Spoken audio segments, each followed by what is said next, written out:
Transgender নতুন যে একটা পরিভাষা মুসলমানদেরকে পরিচিত করানো হচ্ছে, এইটা হচ্ছে মানুষকে তার মানুষের জায়গা থেকে প্রথম স্তরে নামিয়ে আনা।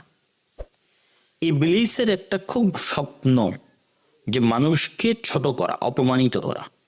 এটা ইবলিসের একটা স্বপ্ন, ইচ্ছা, খাহেশ, মনের সাপ। তেমনি মানুষকে তার মানুষের জায়গা থেকে নিচে নামিয়ে দেওয়া যায়।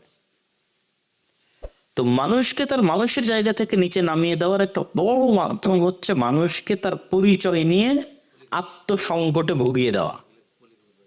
যে মানুষ তার পরিচয় নিয়ে আত্মসংকটে ভুগবে যে আমি ছেলে না আমি মেয়ে, আমি পুরুষ না আমি নারী। তো একজন পুরুষ পুরুষ থাকার পরও নারী হওয়ার চেষ্টা করবে, আর একজন নারী নারী হওয়ার পরও পুরুষ হওয়ার চেষ্টা করবে।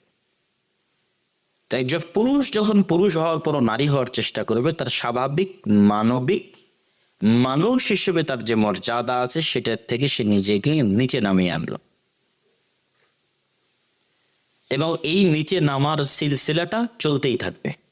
কত নিচে শয়তান মানুষকে নামাতে পারে, এটা শয়তানের ইচ্ছা।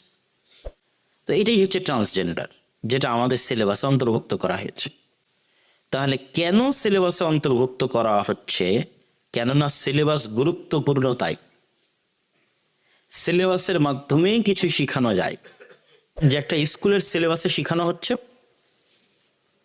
যেমন আমাদের দেশের সিলেবাসে ট্রান্সজেন্ডার ঢোকানো হয়েছে, এরকম ওই দেশে এটা খুবই অ্যাভেলেবল ট্রান্সজেন্ডার।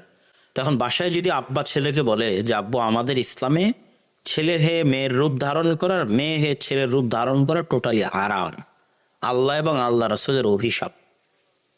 মেয়ের বেশ ধারণকারিনী ছেলের উপর, আর ছেলের বেশ ধারণকারী মেয়ের উপর আল্লাহ এবং আল্লাহ রাসূলের কি অভিশাপ, লানত।